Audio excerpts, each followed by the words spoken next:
오늘은 우리 회원님들이 어려워하셨던 벚꽃나무가 있는 풍경을 한번 그려볼게요. Shall we draw? 먼저 스케치를 여리게 한 수채화 용지 위에 물을 발라줍니다. 이렇게 백부수추로 크게 발라요. 나무랑 하늘이랑 경계없이 다 발라주세요. 그리고 물칠한 종이 위로 하늘색을 이렇게 올려줍니다. 벚꽃나무 위에도 상관없이 하늘빛이 있는 곳은 다 발라주세요. 꽃 한 송이는 그려도 나무 위에 흐트러지게 핀 꽃덩어리들을 그리는 걸 어려워하셨어요. 우리 회원님들이.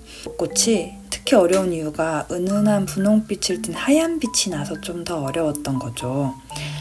저랑 이번에 해볼 방법은 바로 구름 그리듯이 벚꽃나뭇잎을 표현해 보는 거예요.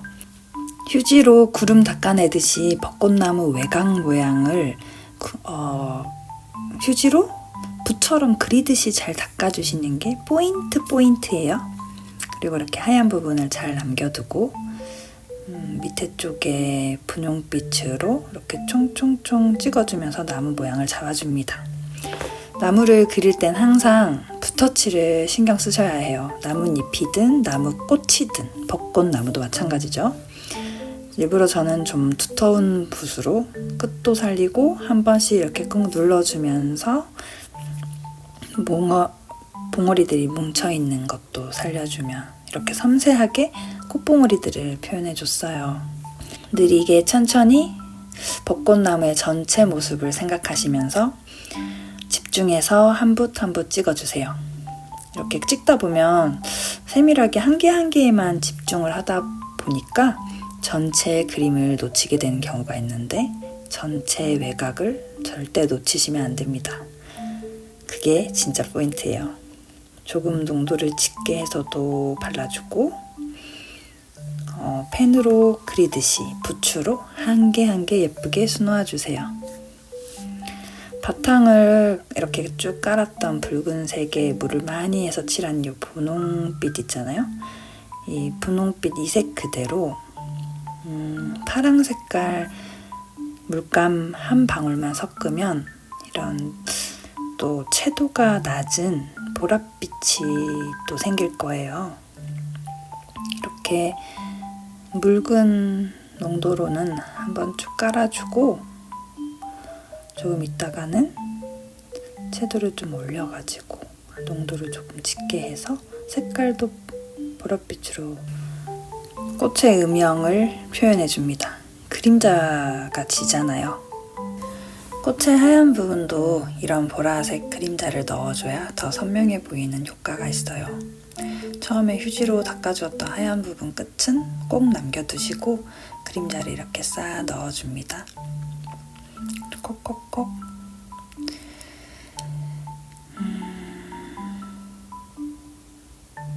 강하게 진한 부분도 한두 개는 넣어줘야겠죠? 그리고 여기 담벼락에 나무 그림자도 비슷한 계열의 보랏빛으로 넣어줄게요. 그림자를 표현할 때는 물을 충분히 머금되 이 벽을 칠한 것보단 살짝 진한 색으로 넣어주세요.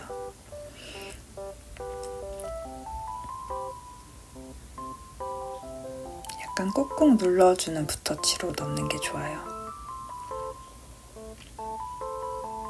너무 입체적으로 튀어나와 보이면 안 되니까 좀 평면 안에 있어야 그림자스럽겠죠? 그래도 이 그림자 안에서도 변화하는 빛의 움직임과 색상의 변화들도 있기 때문에 그런 것도 표현해 줄 거예요.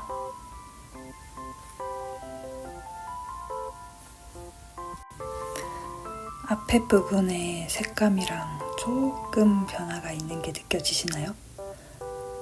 더 깊이 들어갔으니까 조금 더 어두운 색을 넣어봤어요.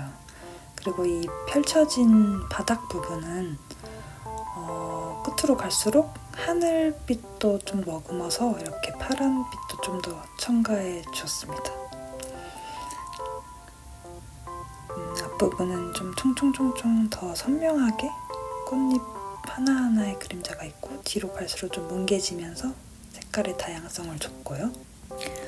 그리고 이제 다시 벚꽃나무로 와서 나무 기둥을 칠해줄게요. 벚꽃나무는 꽃이 하늘하늘 하얀색과 분홍빛이어서 그런지 나무는 잿빛에 가까운 흑색을 띠는 게 조금 특징이에요. 다른 나무 줄기하고 다르게.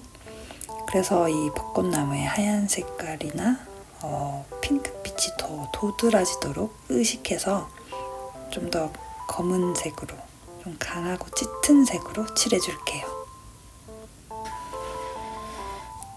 가지는 꽃에 가려져서 안 보이는 부분과 이렇게 선명하게 가지가 딱 보이는 부분이 뒤섞여 있어야 더 자연스러운 나무 한 그루가 되는 거 아시죠?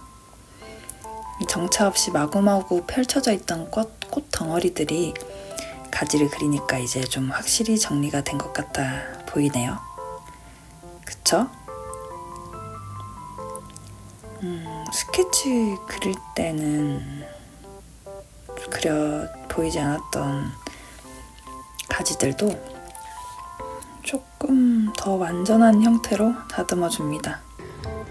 봄날에 꽃이 흐트러지게 핀 나무를 가만히 바라보기만 해도 몽글몽글 기분 좋은 느낌을 받을 수 있잖아요.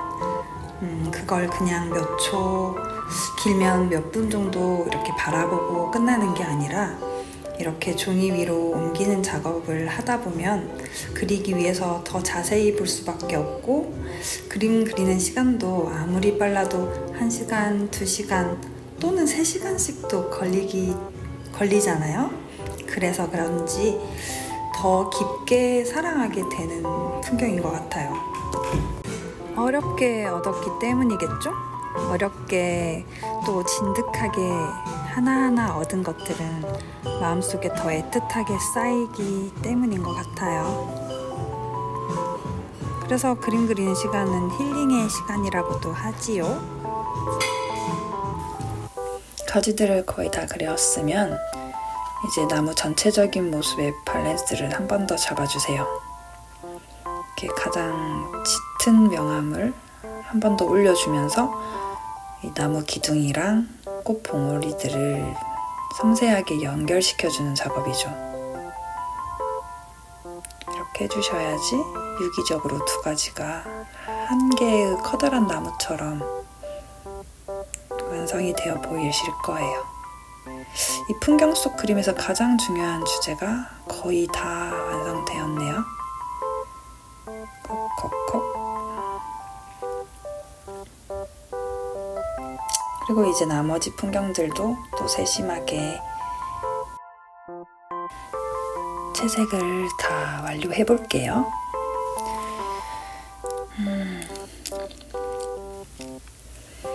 저는 사계절 중에 봄이랑 가을을 가장 좋아하는데요. 간절기라고 불리는 이 봄이 점점 짧아지는 것 같아서 어떨 때 많이 속상해요. 이쁜 꽃들을 오래 볼 수가 없잖아요. 그리고 요즘엔 봄나무들도 지금이 꽃을 피울 때인가 떨어뜨릴 때인가 우왕좌왕 고민하는 게 보이더라고요. 왜냐하면 어느 사거리엔 이미 벚꽃이 다 떨어져서 없는데 또 조금만 운전해서 가면 또 어느 도로에는 아직 벚꽃이 남아있고 운전하면서 보이는 풍경이 제멋대로 난리잖아요.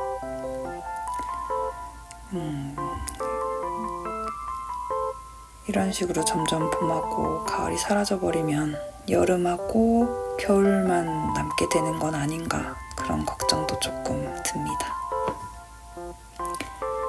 뒤쪽에 푸른빛의 나무들도 조금 칠하고 담벼락 이런 것들도 세심하게 채워주시는데, 뒤쪽 묘사할 때는 의식적으로 물을 많이 써서 그림의 앞부분보다는 흐릿하게 또 덜 선명하게 보이도록 하는 게 팁이에요. 풍경화의 팁이죠. 나는 지금 이 작은 창문 하나를 칠하는데 너무 집중하고 있지만 뇌의 한 부분은 전체적인 그림의 완성도를 반드시 신경 쓰셔야 된다는 거죠. 그렇게 안 하면 묘사하는 데만 정신을 많이 팔려서 섬세하게 뒷부분을 앞부분보다 더 많이 묘사해버릴 때도 있잖아요. 저만 그런가요? 이제 슬슬 그림이 완성되어 가네요. 다음 주는 실제로 밖에 나가서 봄 풍경을 눈으로 보면서 그림을 그려볼 거예요. 언제나 설레는 야외 스케치를 하러 갑니다. 밖에서 그림을 그린다고 하니까 많이 겁내시곤 하시는데 전부 초보자분들만 제가 모아서 밖에서도 그림을 잘 그리는 법 실전으로 바로 알려드릴게요. 저와 함께 야외 스케치까지 마스터해 보실까요? 실전 야외 스케치 TV 궁금하시다면 구독과 좋아요 잊지 마세요. 꼭이요. 안녕.